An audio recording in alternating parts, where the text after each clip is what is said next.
కథాస్రవంతి. నాలుగో కోతి కథ. రచన శ్రీ జయంతి ప్రకాశ శర్మ. వినిపిస్తున్నవారు పప్పు భోగారావు.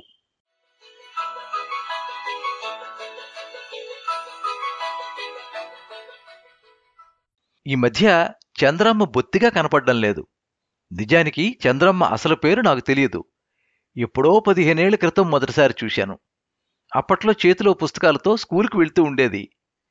పాపం కాళ్ళకి చెప్పులు కూడా ఉండేవి కావు. బట్టలు బాగా మాసిపోయి నలిగిపోయి ఉండేవి. పుస్తకాలు పెట్టుకోవడానికి సంచి కూడా ఉండేది కాదు. ఓ భుజం మీద పుస్తకాలు దొంతరగా పెట్టుకుని అవి పడకుండా శ్రద్ధగా చేత్తో పట్టుకుని నడుచుకుంటూ నా ముందు నుంచే వెళ్లేది. కాస్త ఛాయ తక్కువగా ఉన్న పెద్ద కళ్ళు, కుండ్రటి మొహం, 2 జడలతో చాలా కళగా కనపడేది. పిల్లని చూస్తే బాగా పేద కుటుంబం అని తెలుస్తూనే ఉంది. స్కూలు ఉన్న రోజుల్లో ఉదయం స్కూలుకి వెళ్తూ సాయంత్రం ఇంటికి వెళ్తూ నా వైపు బుర్ర తిప్పి ఓ చేత్తో నమస్కారం పెట్టేది. అదే పరిచయం.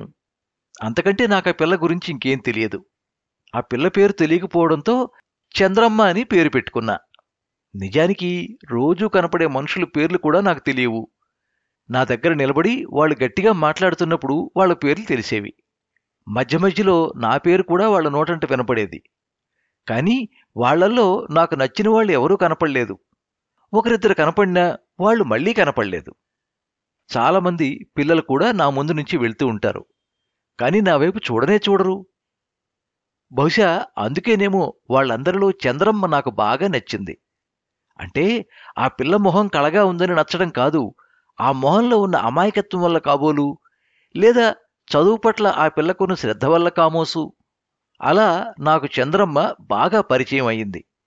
ఇంతకీ చంద్రమ్మకి నేనెవరో తెలుసో తెలియదో నాకు తెలియదు. మా మధ్య 100 ఏళ్లకు పైగా తేడా ఉంటుంది. అయితేనే నాకు చంద్రమ్మ బాగా అలవాటైపోయింది. అసలు నా గురించి చెప్పలేదు కదూ. నేను పుట్టి బతికి మరణించి చాలా కాలమైపోయింది. మిగతా అన్ని విషయాల మాట ఎలా ఉన్నా, నా చిన్నప్పుడు మా అమ్మ 10 మందికి ఉపయోగపడే పనులు చేసి గతించిన వాడే కీర్తిశేషుడు గాని చచ్చిన ప్రతివాడు కీర్తిశేషుడు కాలేడు అంటూ ఉండేది. ఆ మాటలకు అర్థం నాకు అప్పట్లో బోధపడలేదు గాని ఇప్పుడు బాగా అర్థమయ్యాయి. తమాషా ఏమిటంటే, నా పేరు వినపడుతున్నా పేరుకు ముందు ఆ కీ సే అక్షరాలు అసలు వినపడవు, కనపడవు. అంటే ఇంకా నేను సజీవుడనే అనిపిస్తుంది. దానికి తోడు నా పేరు ముద్రణలో కూడా పేరుకు ముందు ఆ మాట గాని ఆ పొడి అక్షరాలు గాని కనపడవు. వాటికి బదులు మరో 2 మాటలు జాతిపిత, మహాత్మా అనే మాటలు కనిపిస్తాయి, వినిపిస్తాయి. అలాంటివి నాకు ససేమిర ఇష్టం ఉండవని చెబుతున్నా నా మాటలు ఎవరికీ వినపడవు కదా. వినపడినా పట్టించుకోరు. నిజానికి చిన్నప్పుడు నేను కొంచెం అల్లరిచిల్లరగా తిరిగాను. కానీ తర్వాత రోజుల్లో నా చుట్టూ ఉన్న సమాజం నుంచి నైతిక విలువల గురించి తెలుసుకున్నాను. నేను చదివిన పుస్తకాల నుంచి యావత్తు ప్రపంచాన్ని చూశాను. వేసిన ప్రతి అడుగుతో అనుభవ పాఠాలను నేర్చుకున్నాను. ఎందరో మహానుభావుల గురించి తెలుసుకున్నాను. వారి సాంగత్యంతో అడుగులు వేశాను. అంతేగాని నేనేదో గొప్ప ఘనకార్యం చేశానని అనుకోలేదు. ఇప్పుడు కూడా అనుకోవడం లేదు. వాడెవడో ఇంగ్లీష్ వాడు మనల్ని పాలించడం నచ్చలేదు. వాడిని వాళ్ళ దేశం తరిమేయాలని చాలామంది ముందుకు నడిచారు. ఆ విషయాలు నాకు అవగాహనలోకి వచ్చిన తర్వాత నేను కూడా వాళ్లతో కలిసి నడిచాను. తర్వాత కాలంలో నాకు మంచి అనిపించింది చేశాను. అందరికీ ఉపయోగపడాలని కొన్ని పనులు చేశాను. అందరి ఆత్మగౌరవం నిలబెట్టాలని ముందుకు నడిచాను. సరే, ఆ సంగతులు అలా ఉంచితే, నా ఎత్తు మహా అయితే 5 అడుగులకు అటు ఇటుగా ఉండేవాణ్ణి.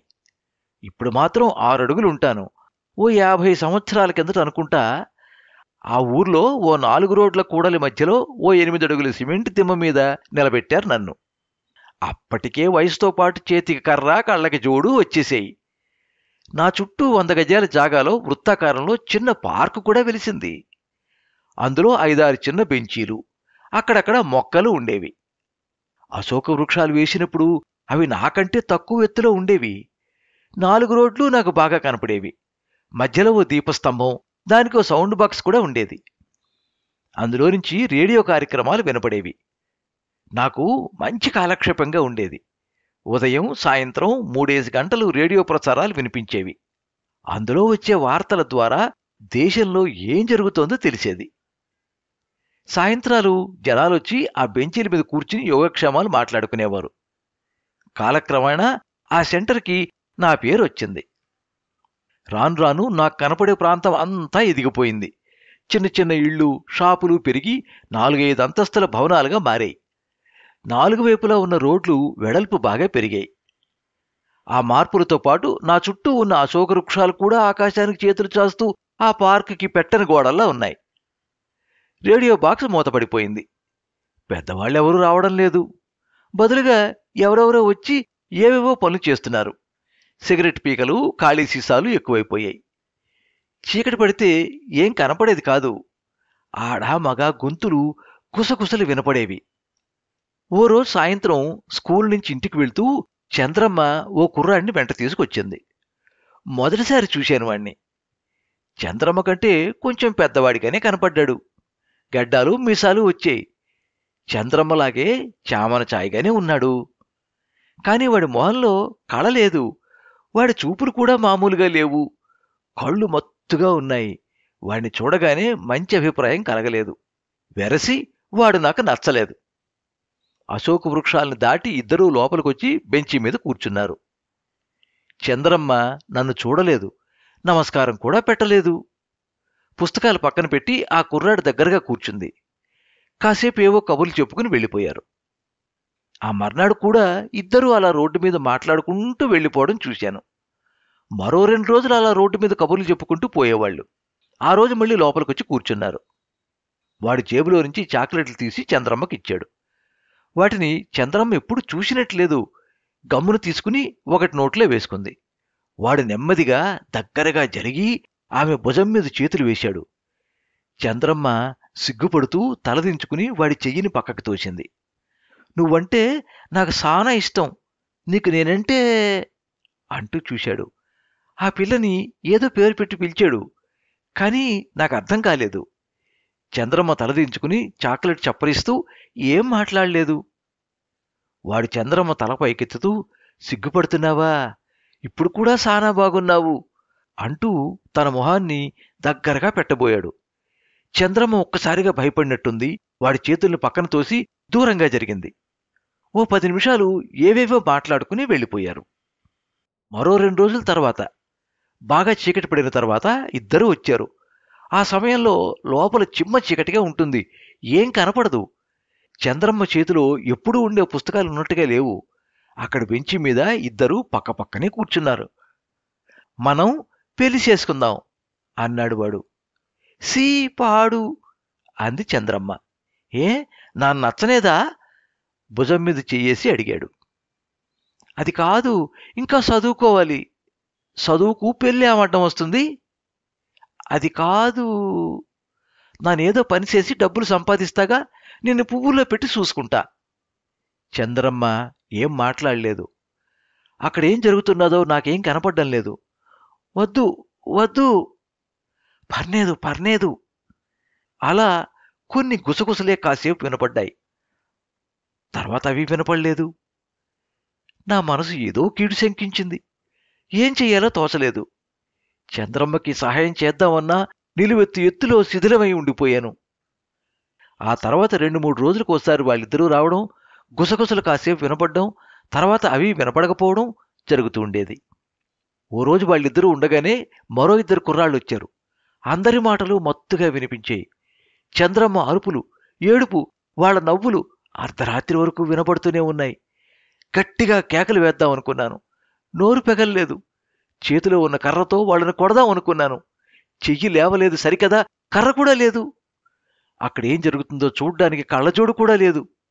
నా ఎదురుగా అఘాయిత్యం జరుగుతూ ఉంటే ఏం చేయలేని అసమర్థతను చూసి మళ్లీ చావాలనిపించింది. కాని ఎలా? 3 కోతులు జ్ఞాపకం వచ్చాయి. గట్టిగా నిట్టూరుస్తూ ఉండిపోయాను. ఆ రోజు రాత్రి తర్వాత మళ్లీ చంద్రమ్మ నాకు కనపడలేదు.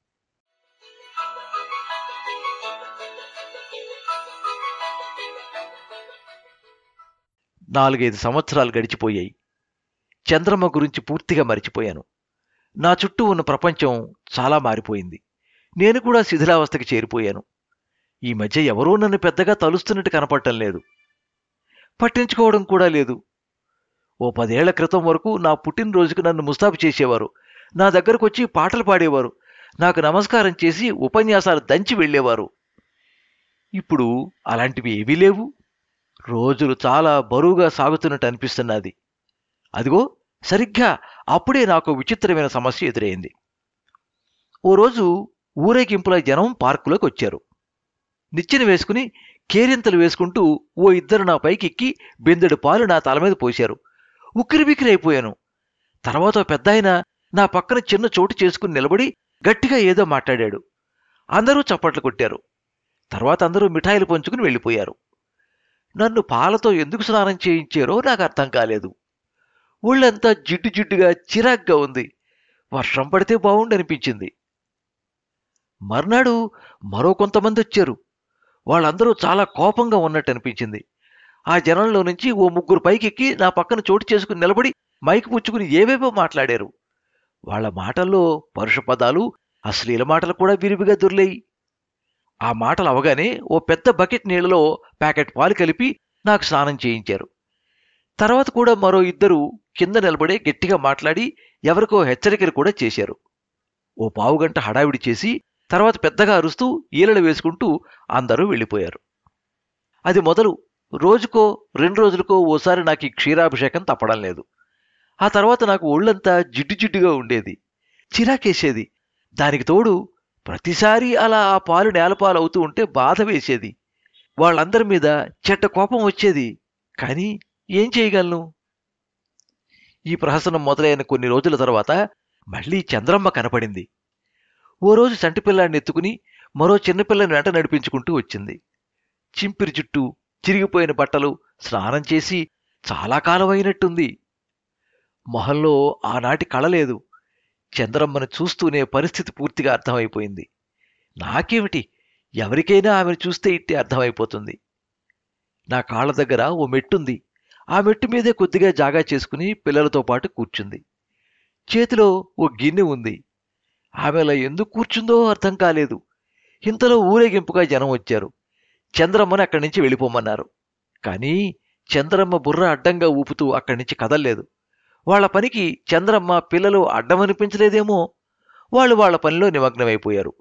నన్ను పాలస్నానం చేయిస్తున్నప్పుడు గట్టు మూలాల నుంచి ఆ పాలు కిందకి జారుతున్నప్పుడు కింద మెట్టు దగ్గర కూర్చుని జాగ్రత్తగా గిన్నెలోకి పట్టింది. గబగబా ఆ పాలని ఆ పిల్లలకు పట్టింది. మళ్లీ పట్టడానికి ప్రయత్నం చేసింది. కానీ అప్పటికే నా స్నానం పూర్తయిపోయింది. వెళ్ళిపోతున్న జనం వైపు కోపంగా చూసింది. చంద్రమ్మని ఎవరూ పట్టించుకోలేదు. ఒకరిద్దరు చూసినా పట్టించుకున్న దాఖలాలు కనపడలేదు. ఆ రోజు నాకు కొంత సంతోషం కలిగిందనే చెప్పాలి. ఆ తర్వాత నుండి చంద్రమ్మ నా దగ్గరికి రోజూ వచ్చేది. ఒక్కొక్క రోజు నాకు స్నానం చేయించడానికి ఎవరో వచ్చేవారు కాదు. మిట్ట మధ్యాహ్నం వరకు చూసి చూసి ఎవరినో తిట్టుకుంటూ ఆ పిల్లల్ని పట్టుకుని ఎక్కడికో వెళ్ళిపోయేది. 4-5 సంవత్సరాలు గడిచేయి. వచ్చిన మార్పల్లా ఇప్పుడు నా దగ్గరికి ఎవరూ రావడం లేదు. ఎవరైనా వచ్చి కూర్చున్నా ఎవరీ ముసలాయనా అనుకుంటూ వాళ్ళ వ్యవహారాలలో పడిపోతున్నారు. మునుపట్లా ఉపన్యాసాలు లేవు. పాలస్నానాలు కూడా ఉండడం లేదు. ఆ ఊర్లో నాలాగే మరికొంతమంది వెలిశారట. మీటింగులు, పాలస్నానాలు అక్కడికి మారాయి. ఈ విషయం అప్పుడప్పుడు ఎవరో ముసలివాళ్లు వచ్చి మాట్లాడుకుంటూ ఉంటే విన్నాను. నా జిడ్డు సమస్య అలా తీరిందని సంతోషపడ్డాను కూడా. క్రమేపీ చంద్రమ్మ కూడా నా దగ్గరికి రావడం తగ్గిపోయింది. అవును, ఇప్పుడు నా దగ్గరికి వచ్చి కూడా ప్రయోజనమేముంది? నా కళ్ళజోడు కూడా విరిగిపోయి పడిపోయింది.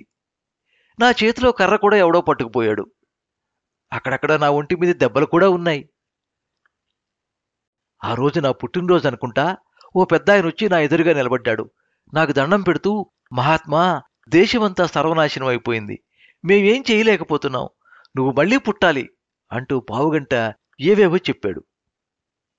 చివరికి కళ్లలో నీళ్లు పెట్టుకుని నా వైపు దీనంగా చూస్తూ నిలిచినిపోయాడు. నాకు నవ్వొచ్చింది. పిచ్చివాడా, నేనొచ్చి ఏం చేయగలను? ఎప్పుడో సుబోధ్ గుప్తా గారు సృష్టించిన 3 కోతులు, వాటి మీద నా సందేశాలు ఉండేవి. ఇప్పుడు అవేం మీకు గుర్తుండవులే. అయితే రోజులు మారిన తర్వాత ఇప్పుడు వాటి మీద నాకే సందేహాలు చాలా వచ్చేసాయి.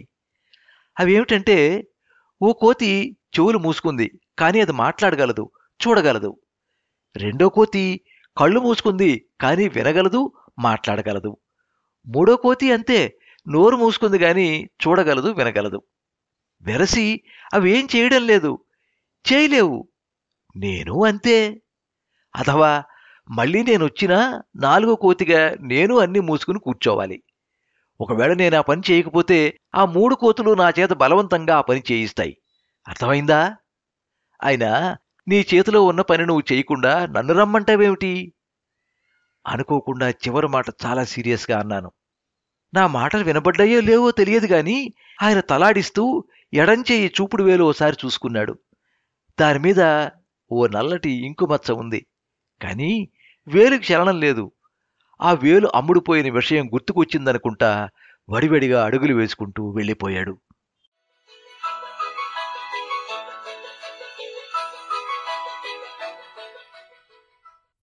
మీరింతవరకు 4వ కోతి కథ విన్నారు. రచన శ్రీ జయంతి ప్రకాశ శర్మ. వినిపించిన వారు పప్పు భోగారావు. కూర్పు పప్పు వరుణ్. ఈ కథ ఆదివారం ఆంధ్రజ్యోతి 2023 సంవత్సరం సెప్టెంబర్ 24వ తేదీ సంచికలో ప్రచురించబడింది. ఈ కథ మీద మీ అమూల్యమైన అభిప్రాయాన్ని కింద కామెంట్ బాక్స్లో రాయండి. ఈ వీడియోని లైక్ చేయండి, మీ మిత్రులందరికీ షేర్ చేయండి. ఇలాంటి మరిన్ని మంచి కథలు వినిపించడానికి ఈ ఛానల్ని సబ్స్క్రైబ్ చేసుకోండి. పక్కనే ఉండే బెల్ ఐకాన్ని క్లిక్ చేస్తే ఇలా అప్లోడ్ చేసే వీడియోల వివరాలన్నీ కూడా మీకు ఎప్పటికప్పుడు నోటిఫికేషన్ ద్వారా తెలుస్తాయి. ఎప్పుడు మీ అభిమానాన్ని కోరుకునే పప్పు భోగారావు. సర్వే జనాః సుఖినో భవంతు. కథా స్రవంతి.